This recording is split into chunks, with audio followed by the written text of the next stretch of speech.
Good afternoon and welcome to the Durable Human Skills to Enhance Employability webinar. My name is Danica Saunders. I am the event coordinator for SACAP and I will be your host this afternoon. We have the amazing opportunity to have with us this afternoon two of three deans of SACAP. First up, we have Dr. Jaclyn Lotter, who is a counseling psychologist and the academic dean of the South African College of Applied Psychology. She completed her undergraduate and postgraduate studies at Rhodes University. Dr. Lotter has held various roles in higher education, has worked in the NGO sector, and has worked as a counseling psychologist in private practice. In her capacity as academic dean, Dr. Lotter is passionate about expanding the role that higher education plays in shaping leaders of the future and is committed to a vision of South African higher education that is relevant, responsive, and engaged with the needs of South Africans. Dr. Lauren Martin is a counseling psychologist and has worked in education for over 10 years, currently holding the role of Deputy Dean, Learning and Teaching at SACAP. Lauren has a deep-rooted passion for education and mental health, reflected in her PhD, which focuses on integrating mental health practices into learning and teaching to enhance resiliency in students. Through her work at SACAP, she strives to contribute to driving positive change in society. Without any further ado, I will now hand over to our speakers. Thank you. Thanks so much, Danica. Good afternoon, everyone. I want you to imagine for a second that your job that you're doing doesn't yet exist. How do you prepare for that? Thank you so much for joining us today. As Danica mentioned, I'm both the academic dean of SACAP, and so I'm deeply invested in higher education, but I'm also a psychologist. And this afternoon, I want to share a little bit about some of the skills I developed during my journey to becoming a psychologist. And I believe that amongst these are some of the most durable and valuable skills that are going to remain relevant in the years to come. It's my privilege to speak with my colleague and friend, Dr. Lauren Martin, about this very crucial topic for anyone who's looking to thrive in a very dynamic job market, and that is the topic of durable skills in an attempt to enhance employability. So over the next 20 minutes, I'm going to introduce this concept of durable skills, and then Lauren's going to spend some time giving specific examples of how you might go about developing these. So at the moment, we're faced with an intriguing conundrum. Graduates struggle to find jobs, and industry can't find skilled graduates. And this is really interesting for me. I heard a global executive from Deloitte speaking earlier this year, and he indicated that they are looking to recruit 1,300 new graduates per month globally. And yet they're unable to fill even half of those roles. And he surmised that the reason for this is because the skills that they are looking for in new employees are not necessarily the skills that are emphasized and taught in universities today. And this is an interesting thought for me, that sometimes the skills that allow us to perform well academically in university or at school are not necessarily the skills needed to be successful in our first jobs. And this mismatch between the two is, of course, very concerning, but universities are becoming more and more aware of this and really striving to close this gap.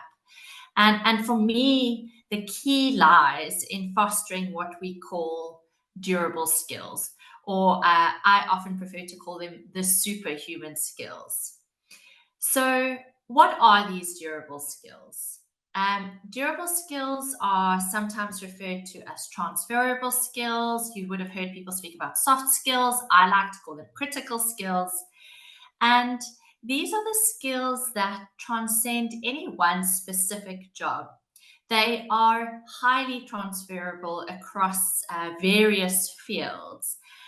And Why this is important is because research tells us that on average these days, the average person will make 15 small changes in jobs over their lifetime, and they will make 5 significant career changes in their lifetime. I think it's also important to realize that with remote working, this has driven a globalization of talent. So now what this means is we need to be competitive not just in the South African job market, but globally. This can seem intimidating, but for me, it's a positive thing because it also means that as South Africans, we no longer have borders in terms of looking for work. The world is literally our oyster. So we can be sitting on our couches in Johannesburg and speaking to clients in Japan, or we can be solving complex problems with our colleagues in San Francisco. So let's lay some groundwork here that looks at some of the most often referred to durable skills.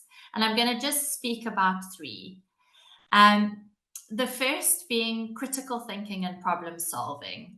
What is this? This can be understood as the ability to navigate complex challenges and find innovative solutions.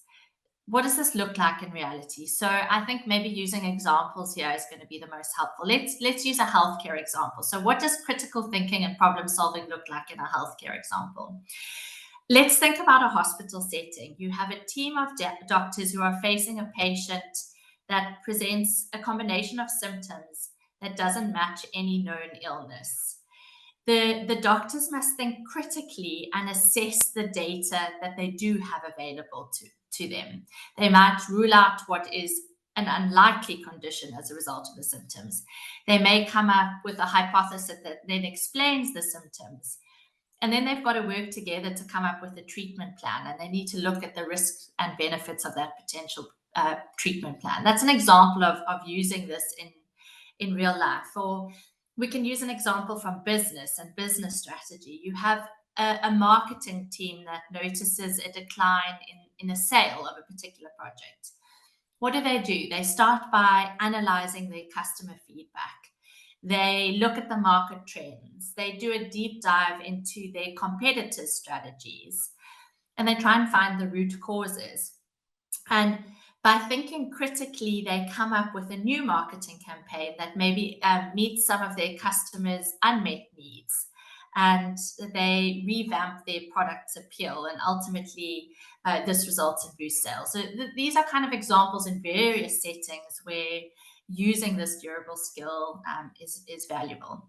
The next durable skill is the one that I think I use most often in my own work, and which I believe is one of the greatest assets in any kind of working space, and that's that of emotional intelligence. And I think we all know what emotional intelligence is, but it's the idea of being able to understand yourself and others' emotions and manage those emotions. And why this is so important is just around the ability to build relationships and effectively lead people. Again, we can think of examples here in the working world. For me, think about being in a kind of office environment, a corporate office environment. There are 2 team members who are having a disagreement over the direction of a project. You step in and you have worked hard to develop high levels of emotional intelligence. And what you do is you mediate this conversation. You listen to both parties. You acknowledge both parties' feelings about this. You're able to facilitate a conversation between the 2 that allows them to see each other's perspectives. And ultimately, this leads to mutual understanding and an ability to move beyond the dispute. And although this might sound simple, it's not. But I really believe that this is one of the most valuable, durable skills that are going to transcend any kind of time and technology. And I think you can think of various contexts where this is useful. Customer services, in a legal role, never mind in your own personal life, maybe as a mother, maybe as a daughter-in-law. And I guess it must be said, I have a very good relationship and love my mother-in-law dearly, but nonetheless, a super useful skill in being able to navigate those high conflict situations. The last durable skill I'll just speak about very briefly is that around adaptability and effective communication skills. And that's the ability to remain relevant and valuable regardless of change and technological advancements. And I think we saw this play out during COVID most radically, and the shift towards remote working conditions. Those who were able to adapt quickly, who were able to learn to use different virtual collaboration tools, who understood that communication with colleagues was critical during this point in time. They really were those who thrived during this period of time. You can also think in another context, a kind of startup, a fast-paced startup context. The roles and responsibilities of employees in those kinds of contexts shifts constantly as the needs of the business change. And those who take that on with enthusiasm, who are willing to learn, who communicate their learning needs, who collaborate effectively with other teams, that kind of employees is absolutely invaluable. And so I hope that kind of paints a picture of the practicality of using these skills in working environments. So I'm going to move on quite quickly. I think it's important to say that in today's fast-paced world, being a lifelong learner is no longer optional. It's absolutely essential. And this is something Lauren's going to speak about a little bit more just now. As an educational institution, it's our role to cultivate master learners for life. And these are people who can adapt to new technologies, new processes, new environments. And we've started to speak about the universal learner, that learning from the cradle to the grave, or from 0 to 80 plus. And to remain relevant in this very dynamic and fast-paced world, we have to be constantly willing to learn, to unlearn, and to relearn. And for me, I strongly believe in an interdisciplinary approach to learning, where we can draw from a variety of fields. And in order to solve the very complex problems that face our world currently, we have to look at them from a variety of angles. So for me, that's really important. I'm going to start drawing to a close, and I really want to emphasize this last kind of area. For me, despite the rise of technology and AI, there's one irreplaceable skill that will remain always, and that's that of human interaction.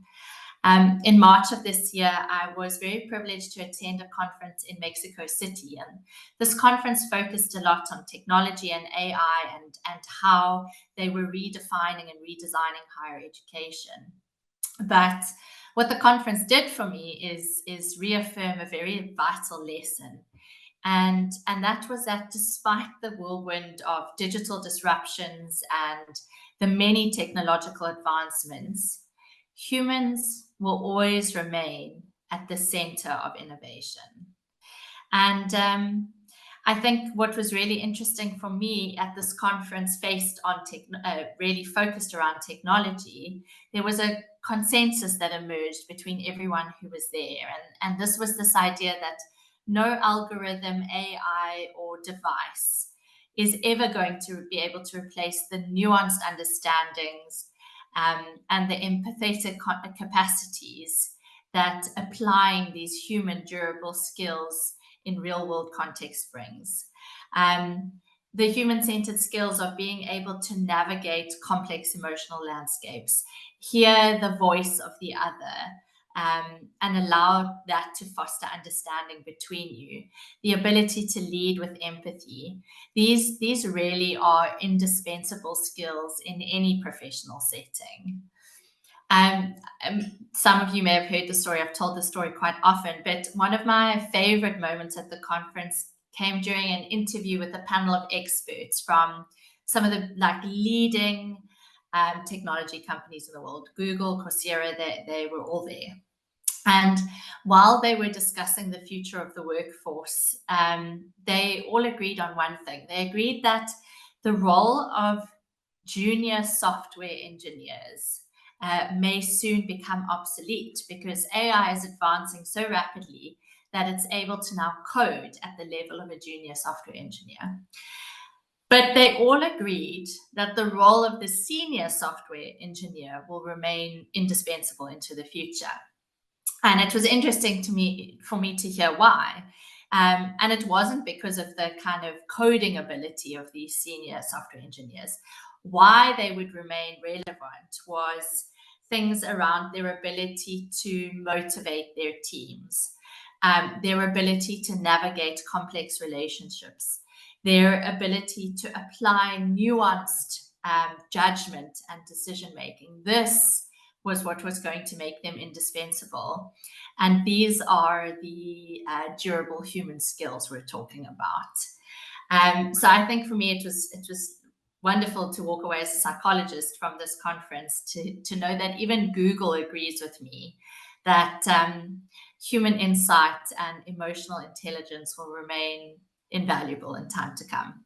So on my final slide, I just want to highlight one thing.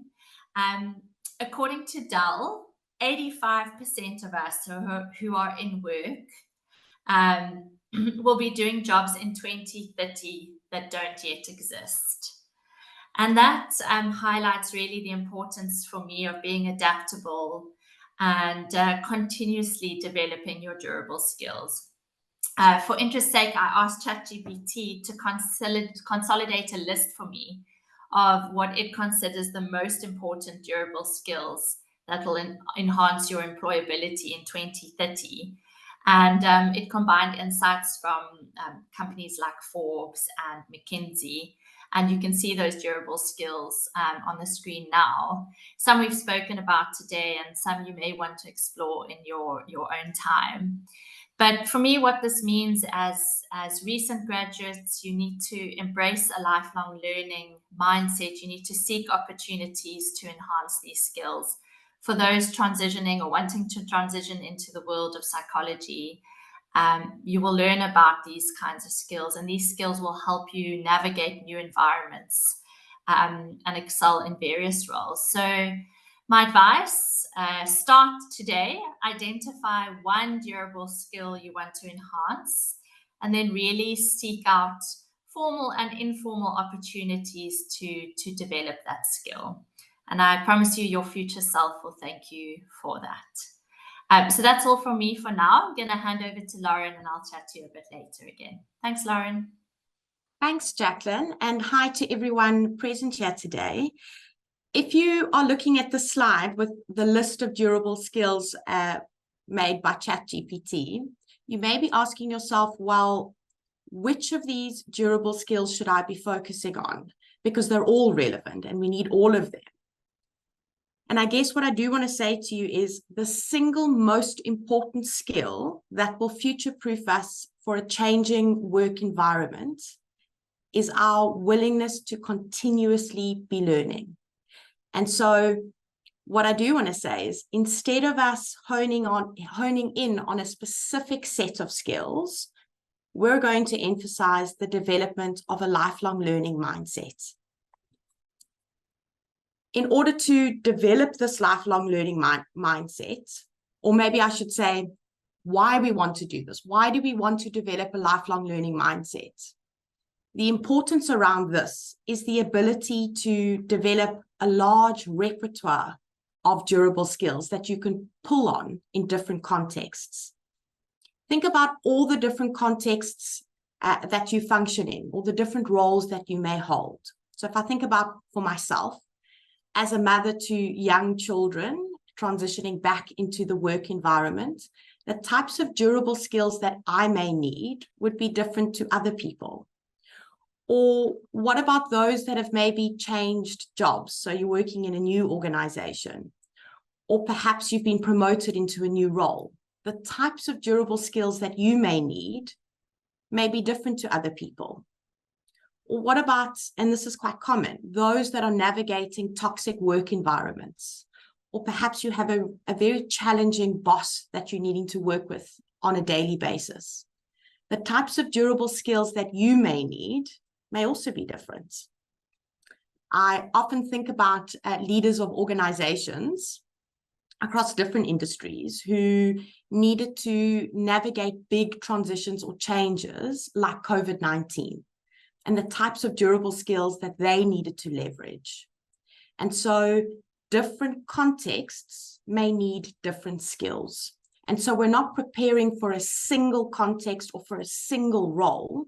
What we're saying is that we're needing to develop a mindset that will allow you to continually learn so that you can navigate the unpredictability of the changing world and really be set for any context or role that you might find yourself in. Studies often show that employees who are willing to continuously learn and upskill not only remain relevant, but also excel in their careers. So developing a lifelong learning mindset is not just an investment into you personally, but also professionally. So what I'll do today, because there's many areas of a lifelong learning mindset, is just to cover 4 key areas and provide some practical tips and strategies around how to enhance and develop a lifelong learning mindset. The first area that I'll talk into is embracing curiosity. Now, curiosity drives us to ask questions and seek answers beyond our current knowledge. What's quite interesting for me, and I was reflecting on this, is it could be quite easy to get into a set routine. So perhaps you're in a job, you're in a particular role, and it can feel like rinse and repeat day in and day out, where you don't necessarily need to learn anything new. It can feel like a very familiar routine that you go through. And I guess what we're saying is, if you are living the same year for the past 10 years or the past 5 years, you're actually not preparing yourself for a changing work environment.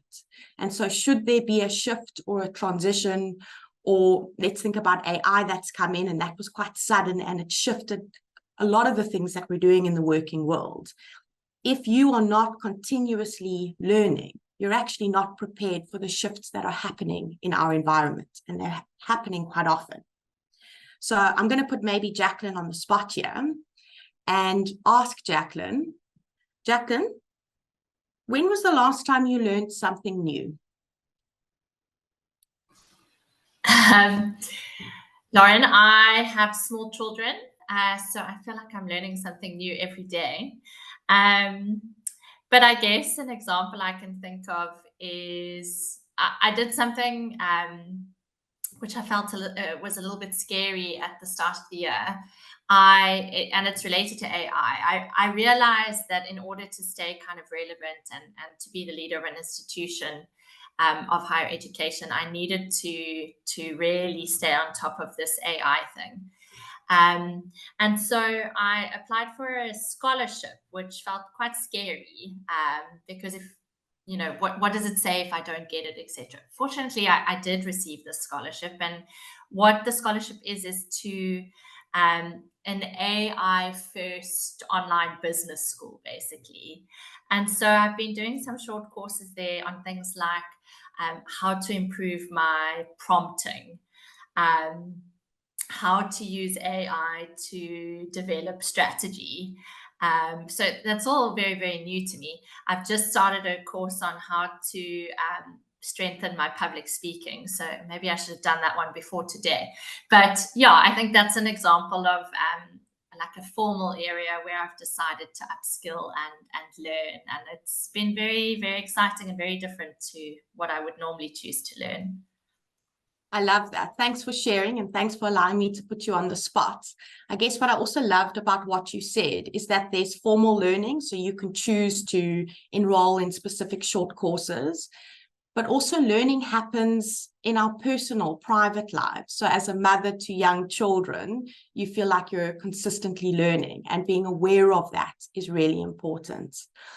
And even if you are an expert, or you've reached the pinnacle of your career in your particular field, there are always spaces that we can still be learning. And so the challenge that I put out there is, even if you are the expert within in your field and you don't believe there are any hard skills or technical skills within your field that you could be learning at this stage, there is also the space to be learning about these irreplaceable skills that Jaclyn spoke about earlier, these human interactions. It's, regardless of your profession, the ability to develop people skills so that you can engage, relate, manage, and lead better are critical. So things like learning to give constructive feedback. I don't think you can ever be an expert at that. And so it's a space that you can continually learn. Or having persuasive conversations if you're needing to get tenders or buy-in to a big project. The ability to sell yourself or sell the product is really important. And so these people skills should also be prioritized when we're thinking about learning new skills. And maybe just a reflection around this. Both Jaclyn and I, as we said in the beginning, are psychologists, and yet these irreplaceable skills and human skills are probably the hardest to learn.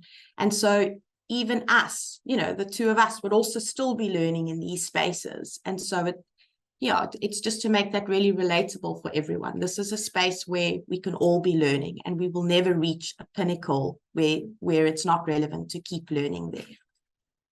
Okay, so how do we actually embrace curiosity? We've spoken about the importance of it. There's different spaces we can be learning about curiosity, whether that's in our private space or through some formal learnings. But I'm just going to touch on maybe 2 or 3. So the first is to get a mentor. I think if you are working and you're in an environment and you feel that you are needing space to get a sounding board and to grow in particular areas, having a mentor is really important. I have a mentor, and I think that's, it's been a really helpful step in my own career to have somebody that helps me think, but also challenges the way that I think.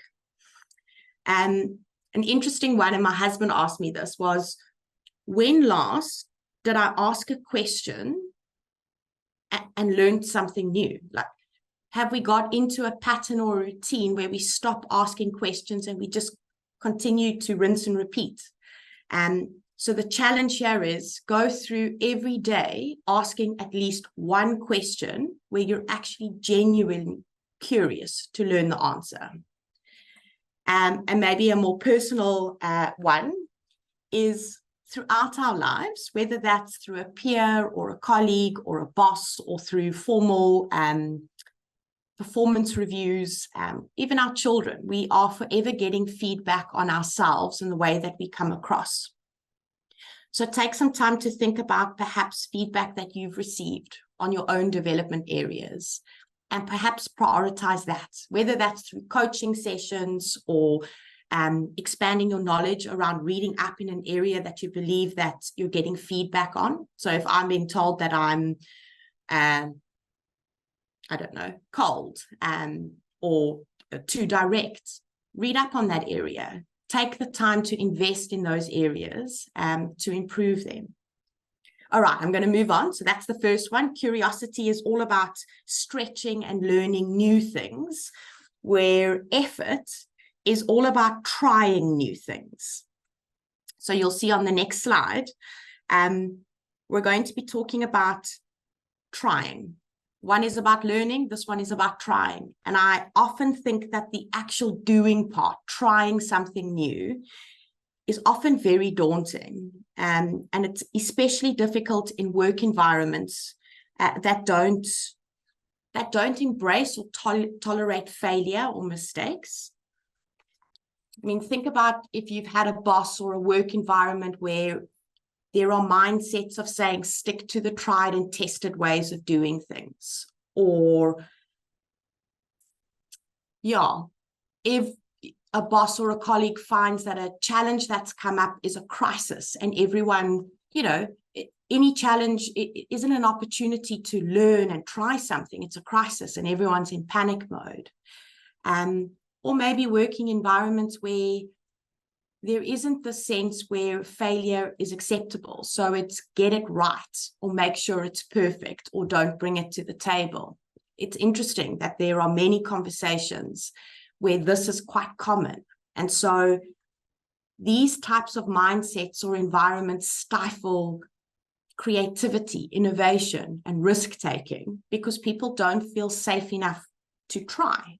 And when people stop trying, we stifle learning, we stifle productivity. You know, the workforce is no longer adaptable because they're no longer willing to try. Jaclyn, here's another personal question for you. When last did you try something new and fail at it or not succeed in it? I failed to find the unmute button there for a second. So, I mean, this is an interesting one for me, Lauren. I'm not very good at this, and I think, you know, when you were speaking about work contexts that don't really that aren't very supportive of this, I think in my own life I'm not very supportive of allowing me to try new things, and that is because of this fear of failure. And I've had to really work with this idea of a growth mindset, particularly since I've had children, because I would hate for my children to not try new things just based on a fear of failure. And I loved your bit about curiosity there, because I have a 4-year-old, and man, he is not scared to ask questions and try new things, and I learn a lot from him every day. But I think, I mean, just to answer what you actually asked me, at the start of the year, I decided, it's not new because I've done it before, but I decided to start to try running again. My husband runs, my family around me all run, everybody runs, and it's a nice social thing to be able to do with your friends. So I was determined to do it.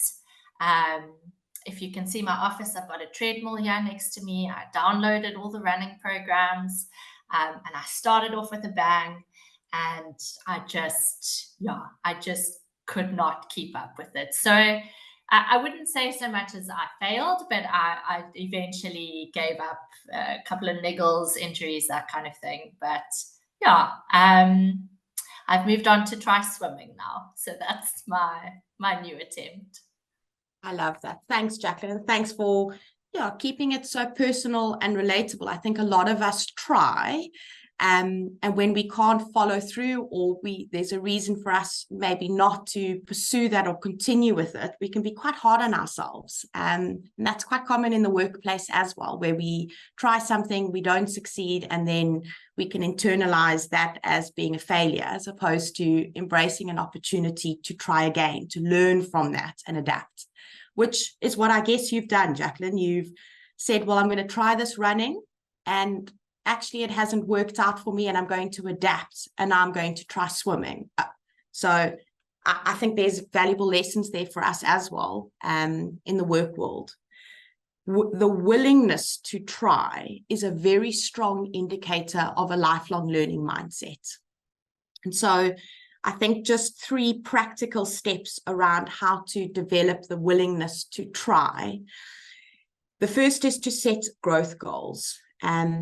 Whether this is done in a journal, whether this is done with your partner, maybe done within counseling or a therapy session, or with a mentor, ask yourself, how can I ensure that I'm more valuable at the end of the year? And then set yourself a goal around that. And in that way, it keeps you accountable to keep trying in this space. Seeking feedback. Interesting to know that quite a lot of people struggle with this.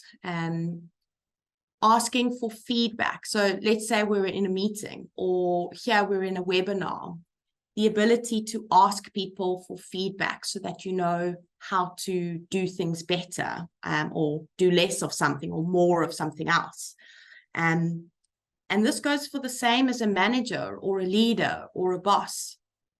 We should be asking people for feedback on ourselves so that we can also continually adapt and do things better. And the last is, given given the work environments that many of us find ourselves in, that maybe don't tolerate failure or not succeeding the first time round, if your work environment doesn't allow room for failure or doesn't allow you to try, do it at home. And cook something you've never cooked before. Run, just try something new. The skills that you develop by just trying is critical. So I will challenge you, whether that's in your workplace or in your private space, try one thing new. I'm going to now move on to the third area. I've only got 4 areas that I'll be speaking into, but the third area is learning to protect your health or well-being. It's an interesting space for me. As a psychologist, it's something that I strongly believe in, is looking after your mental health and protecting that.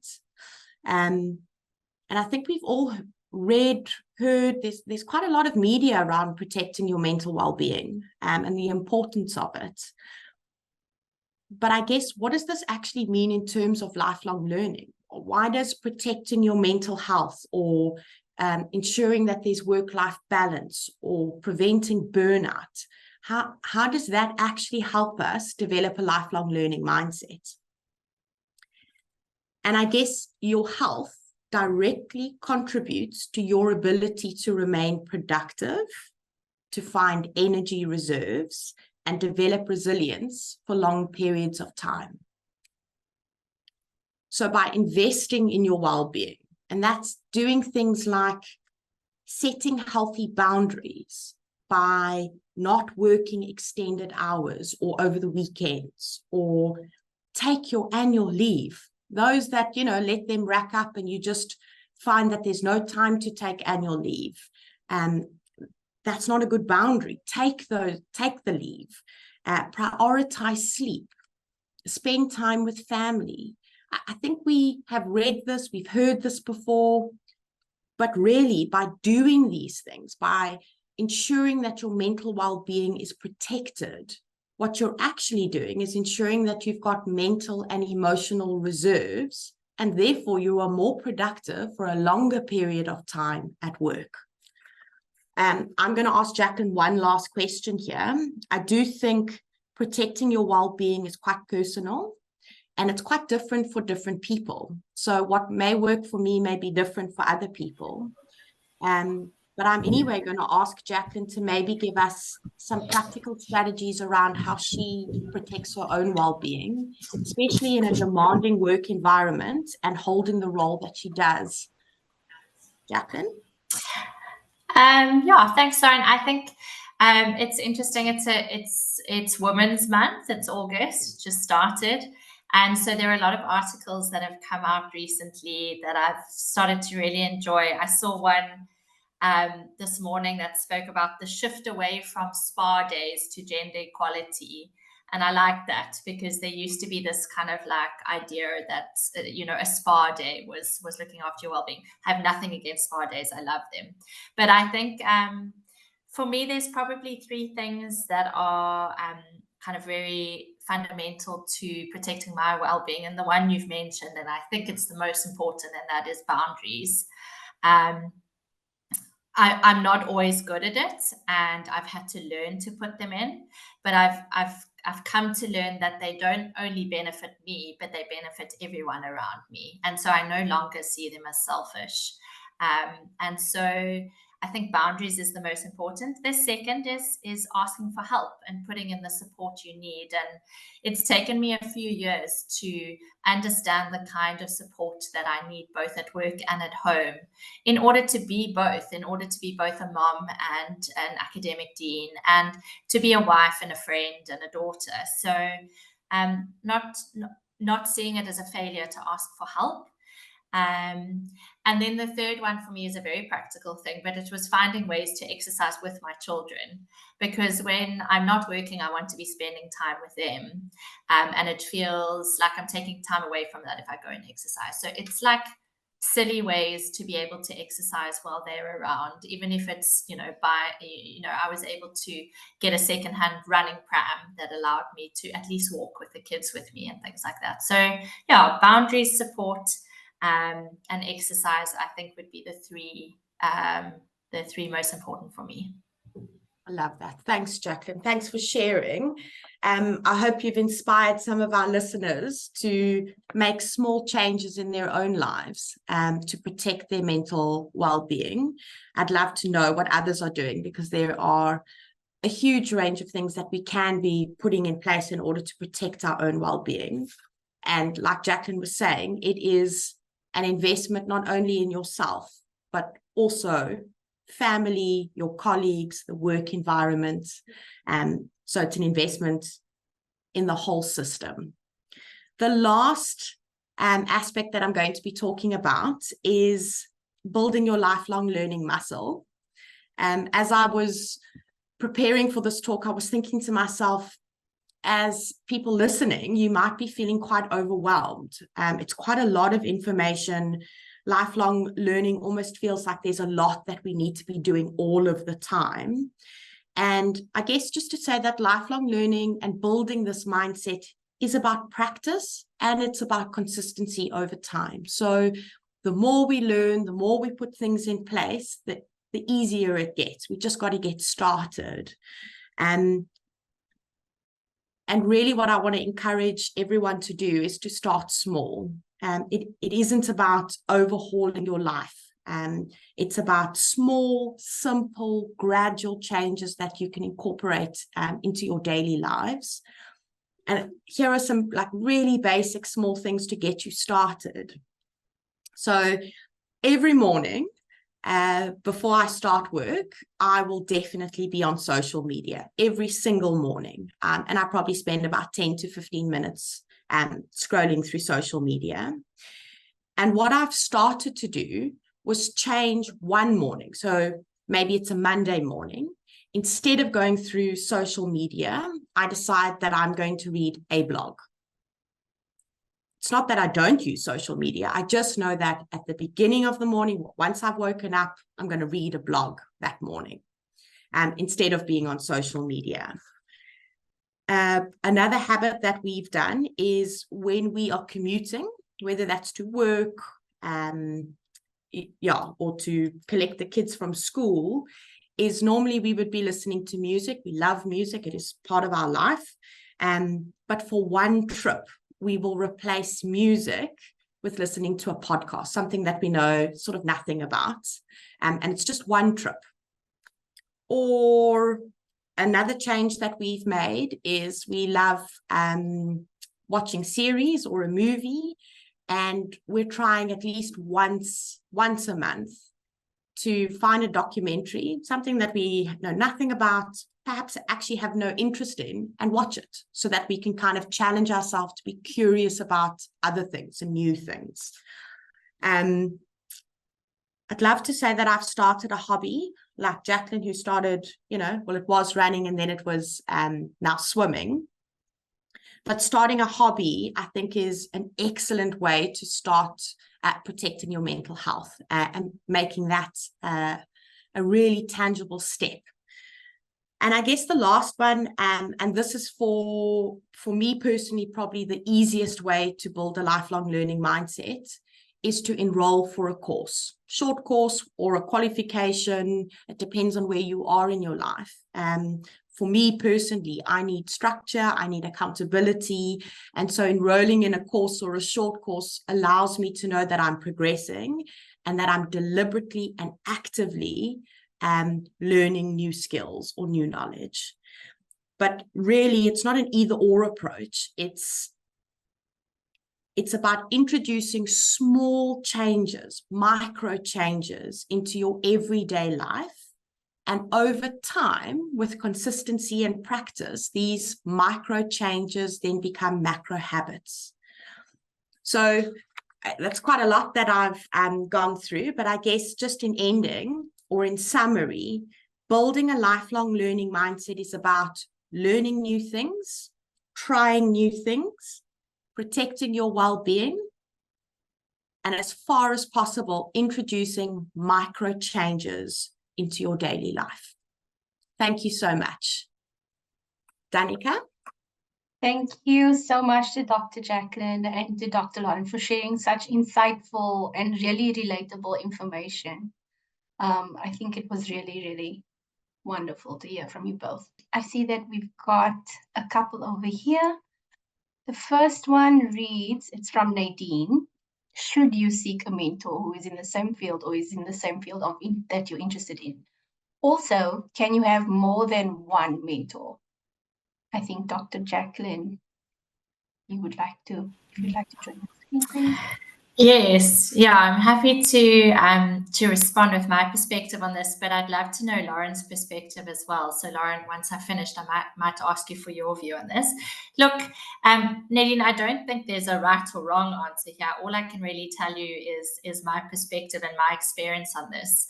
I think, firstly, I 100% agree with Lauren in terms of mentorship. I honestly do not believe that I would have achieved what I have been able to achieve in my career without mentors. I've had incredible mentors over the years. And so I think that answers your question as to whether you can only have one. I've sought out different types of mentorship at different points in my life. And this is what has worked for me. I think when I started actively seeking out a mentor, I started with somebody who I felt I could relate to. They were in my field, they worked in my area, but they were very knowledgeable and senior. And honestly, I learned so much from them, but it was still within a comfortable space for me. And then throughout my life, I've kind of sought different mentors up until the point where I felt confident enough to seek mentorship from somebody who was completely outside of my field, a space that I was interested in, but that felt very intimidating. I'd actually always sought out strong female mentors. And for the first time, I sought out a male mentor. And it just brought a different perspective in a different industry from my own. And it's not that I learned more valuable information. It's just that I learned different things from that, and it developed me differently as a person and a professional. So yeah, that's kind of my experience of mentorship. But Lauren, maybe you have something you want to add to that. Thanks, Jaclyn. So I guess for me, mentorship within your own discipline or field is really helpful if you want expertise, if you want to deepen your knowledge within that space. And I found great value in working with a mentor within my own space.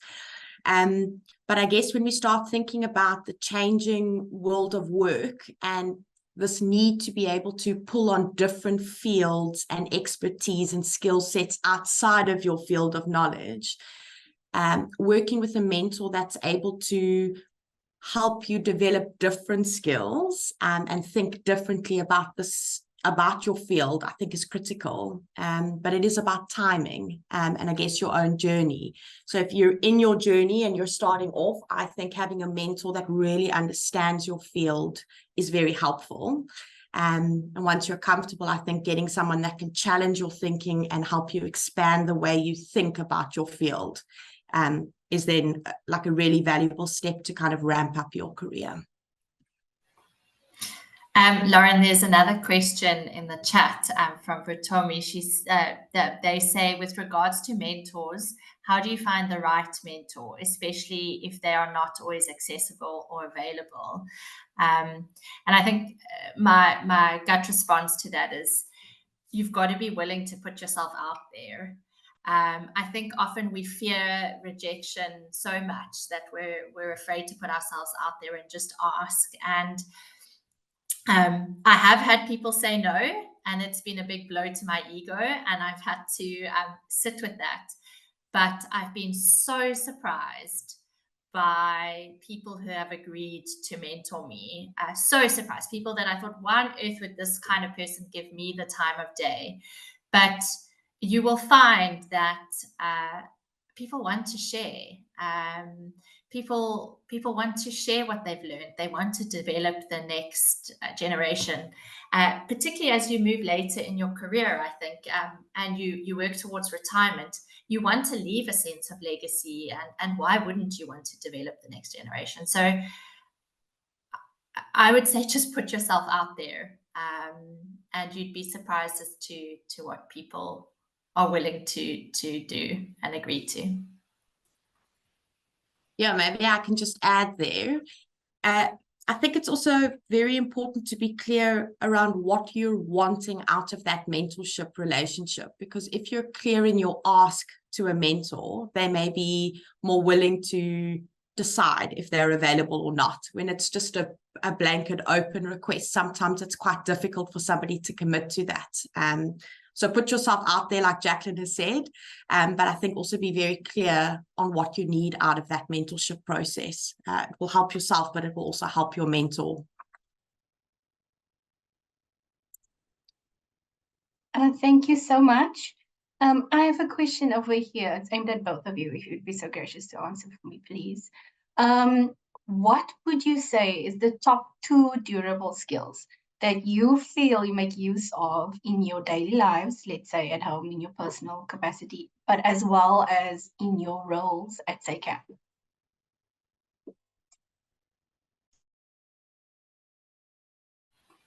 I'll give Lauren a minute to think.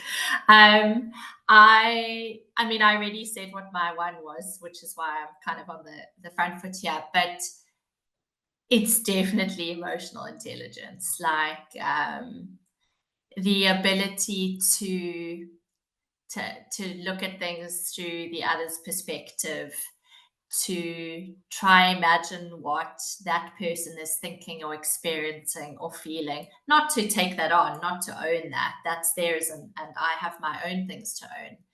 But yeah, just an ability to see it from the perspective of the other, which is empathy, and then to work from that point of departure. I think that's helped me to find resolution. It's also helped me to not take things personally in difficult situations.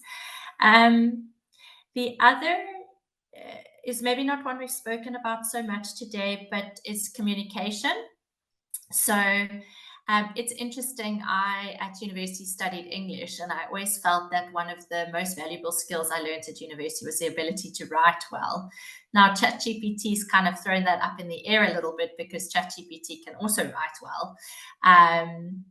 But I think it's more than just the ability to write well. I think it's the ability to communicate clearly, your thoughts clearly, what you're asking for clearly. Yeah, I just think good communication is a key skill that's been very valuable for me in my job. I'll let Lauren have a chance. Thanks, Jaclyn. Yeah, I guess these superhuman skills are what you've referred to are critical. I think we use those nearly every single day, whether that's having difficult conversations, receiving difficult feedback. And I guess maybe one skill that I just want to pinpoint is emotional regulation. I think it's quite difficult to pivot from whether that's being a mother or being a wife, or having particular responsibilities and demands and needs that are happening there, and then transitioning into the workplace, and then working with different people, different personalities, who perhaps expect and express things differently, and the ability to sit with that and regulate the emotion that maybe that comes up, and then still be able to communicate in a particular way that's authentic to myself. But it's the emotional regulation, I think is really important. And it's something that I probably use every single day within my work context. Thank you so much for sharing, and sorry for putting you both on the spot right then.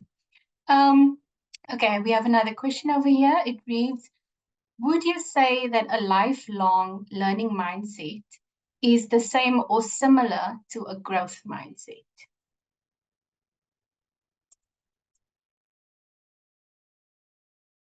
Can I answer, or I can start maybe, and then Jaclyn, you can jump in.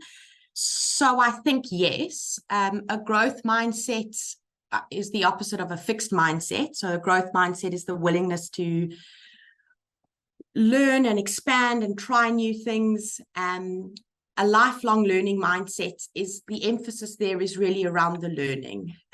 So I think they're very similar. I think in literature, they're often spoken interchangeably, and I can understand why.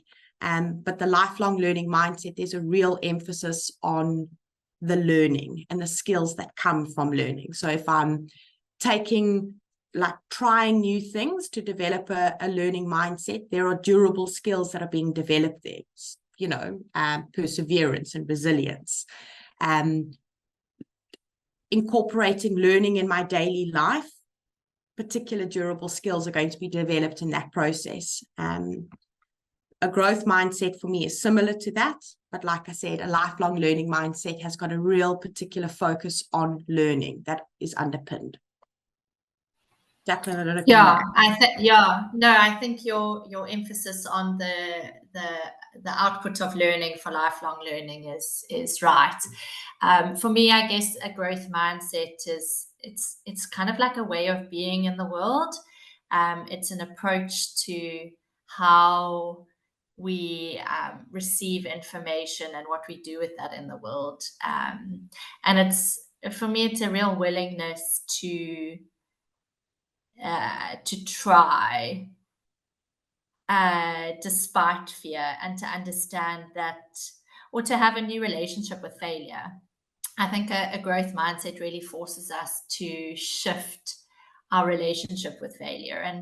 And I guess that's why when I said earlier, I didn't want to say that I'd failed at running, because in my mind, I haven't failed.